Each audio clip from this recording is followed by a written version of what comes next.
Dolly Parton was raised as trash. If this is trash, then this, I guess I'm trash. Dolly grew up with very little food on the table. Her dirt poor parents had 12 children, and they all lived together in one tiny cabin. It had only one bedroom and a leaking roof. When Dolly was just 9 years old, she lost her baby brother.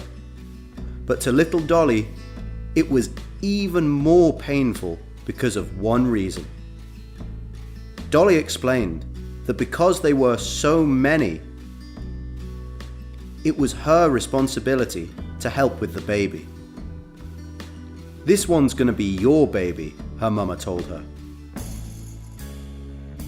That just meant you got to take extra care of it. You've got to get up with it at night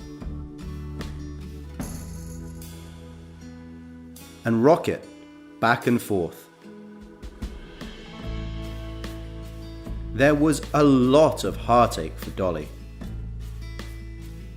and the family when they lost baby Larry. Dolly's daddy didn't know how to read, but he worked hard and saved his lunch from work to share it with his children for dinner. Sometimes his lunchbox only had part of a pie, or even just a little piece of a sandwich. The kids sweetly called it Daddy's dinner bucket. Dolly recalls that her mother was almost always pregnant with a new baby on the way.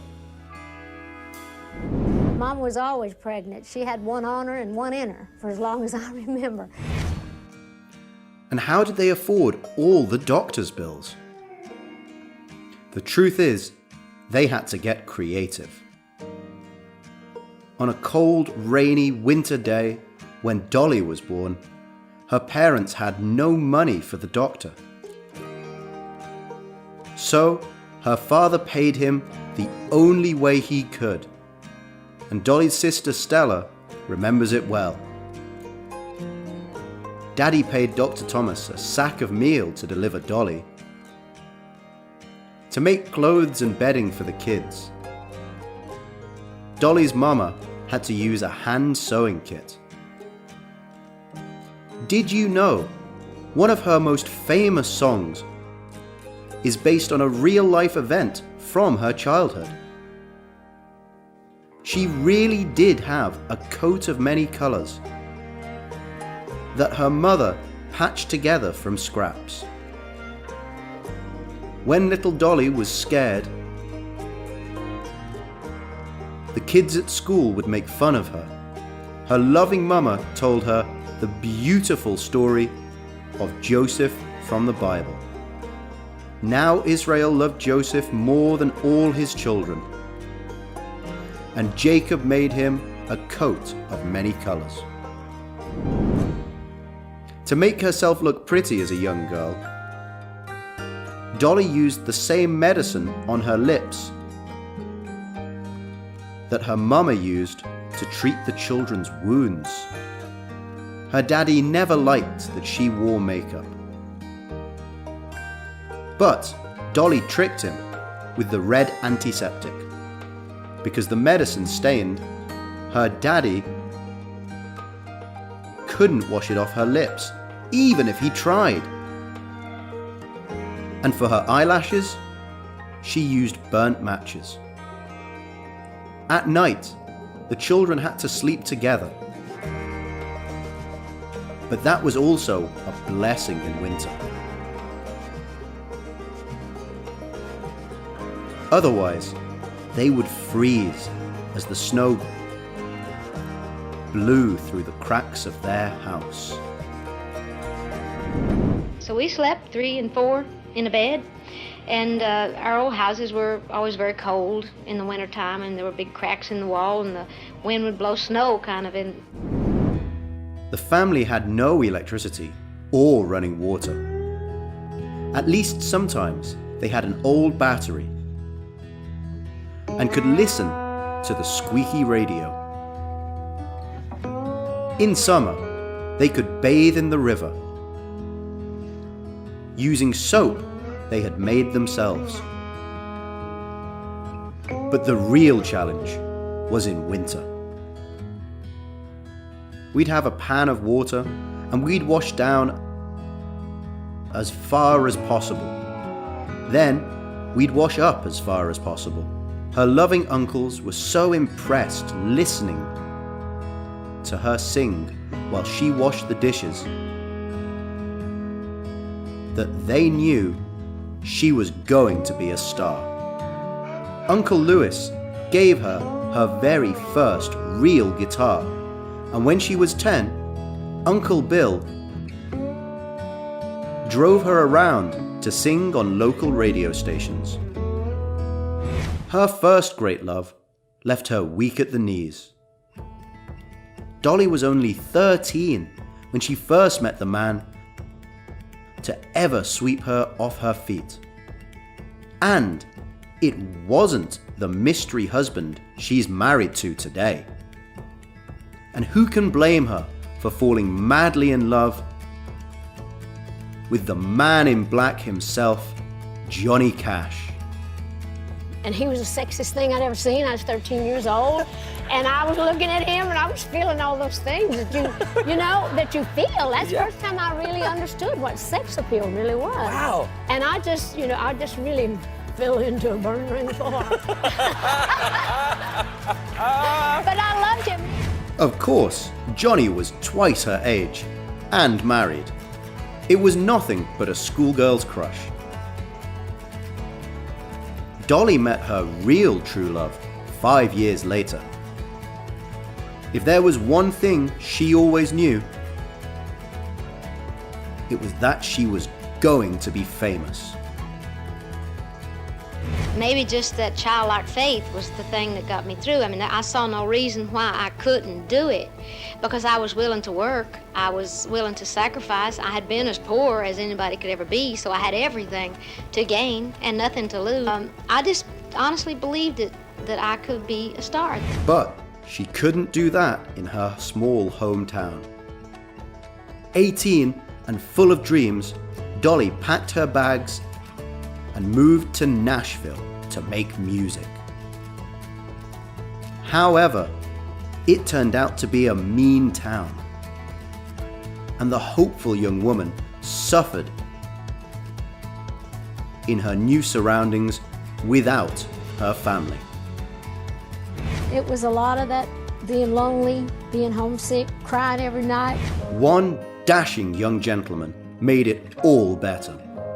On her first day in Nashville, Dolly met the man of her dreams and the love of her life.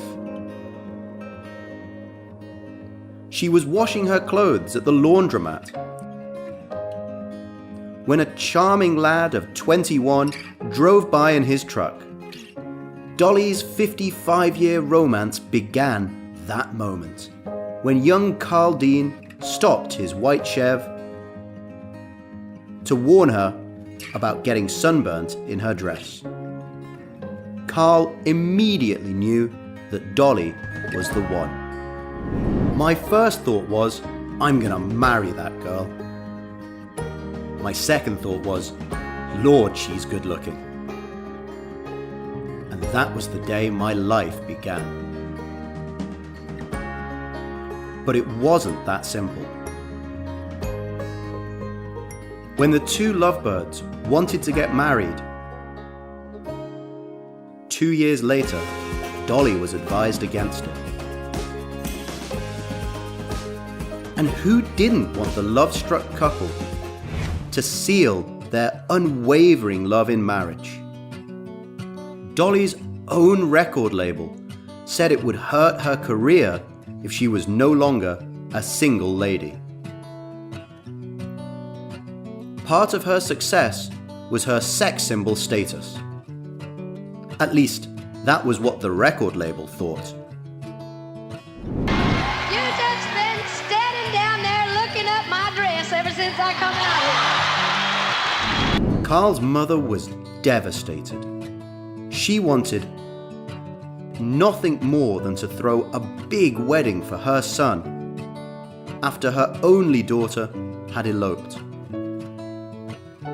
Dolly was torn. Should she follow her heart or obey the record label that paid her bills? She had a clever plan that no one could suspect. That same weekend, Dolly got married in secret. They tied the knot out of town and way from the press so that no one could find out. To shroud their special day in even more secrecy, Dolly and Carl had only 3 witnesses: Dolly's mama and the preacher and his wife. And just like her little coat of many colours, Dolly's wedding dress was also very special. My mother made me a little white dress and a little bouquet. Did she get in trouble for defying her managers? A year after their secret wedding, Dolly's record label approached her to boast about the good advice they gave her not to get married. So a year later, the record label said, "Now see, look how good you're doing. Now, if you'd have got married, you probably wouldn't." I said, "I got married the weekend you told me not to." But how did Dolly and her new husband manage to keep such a big secret from the world? Even to this day, Carl remains a mystery. There are almost no public photos of him, and the couple works hard to keep it that way. Carl only ever attended one of Dolly's events. It was for an award ceremony in 1996, after they had already been married for 30 years. On the drive home, Carl made it clear he would never again be seen at another such event. Carl turned to me and said, "Dolly, I want you to have everything you want and I'm happy for you, but don't you ever ask me to go to another one of them dang things again." Today, the couple has been married for 53 years. But it wasn't the perfect fairy tale romance. Dolly struggled with self-doubt and jealousy. Where do you think the song Jolene comes from? Who did Dolly beg not to take her man? Even though Jolene was not her real name, there really was a gorgeous young woman with flaming locks of auburn hair who had an eye on Carl, and she worked at the local bank. But not even a pretty redhead could smooch Dolly's devoted husband away from her. The couple are still just as in love as ever. And is there a secret to their lasting marriage? Well, first of all, you need to love that person before you marry them. You need to marry them for all the right reasons, from love and respect and compatibility. That always helps. Don't just get married because you think you're getting too old. Or do it for love. The right reasons. Do it for love, all the right reasons. Dolly believes her husband is a gift from God. Who else could have coped with her bubbly personality and her wild sense of humor?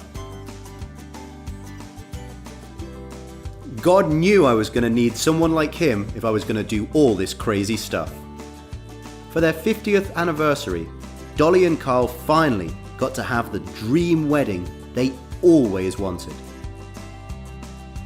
They renewed their vows in a glamorous ceremony. One question Dolly is often asked is, why did she and Carl decide not to have children? It was, in fact, never a conscious decision. The country star once revealed in an intimate interview that it just never happened for them. But do they have any regrets? Dolly did experience motherhood at a very young age, and it was one of her greatest joys. After she and Carl married, the newlyweds took 5 of her younger siblings in, under their roof, and raised them as their own. If I'd had children of my own, I wouldn't have had so much to give to all these other children that really need me, and I enjoy it. God knows what He's doing. That's one of the other things. If there's one thing the over-the-top country star is known for, it's her iconic looks. Heartbreaking and funny, the story behind her infamous style is not what one would expect. As a little girl, she was unhappy with the way she looked. She felt she was too short. Her hands were too tiny, and her dishwasher dirty blonde hair was never blonde enough. I always wanted to be more than what I was. So what dramatic action did she take? Dolly modelled her look after one of the loose women in their small hometown. I thought she was the prettiest thing I'd ever seen. She had this big yellow hair, lipstick, high heel shoes, red nails. And when I was little, we were just country kids, and every time we'd go downtown, I'd see her and I'd just be fascinated. And everybody said, "Oh, she ain't nothing but trash." And I thought, well, that's what I'm going to be when I grow up, trash. Part sincere and part synthetic. Dolly has been described as many things.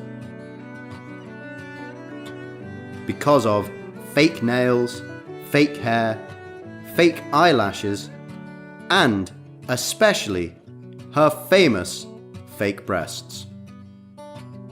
All of my life, I have been known for 2 things. Well, I'm talking about not them. I've also been known as a singer and songwriter too. Although Many celebrities might be hurt by such words. But how does Dolly respond to them?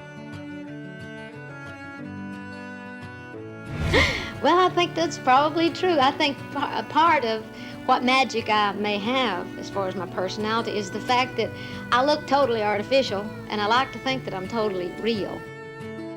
Dolly still feels she is not a beautiful woman. Her cosmetic procedures are no secret. And the singer has never been shy to admit how she relies on it to make herself feel pretty. But I'm serious though, I'm not like a natural beauty, but I can enhance it, whatever it takes. I do. I try to make the most of everything. But one thing is for sure, the blonde bombshell has never been ashamed of anything in her life. Not her looks, or her country accent, and least of all, her heritage and her poor upbringing.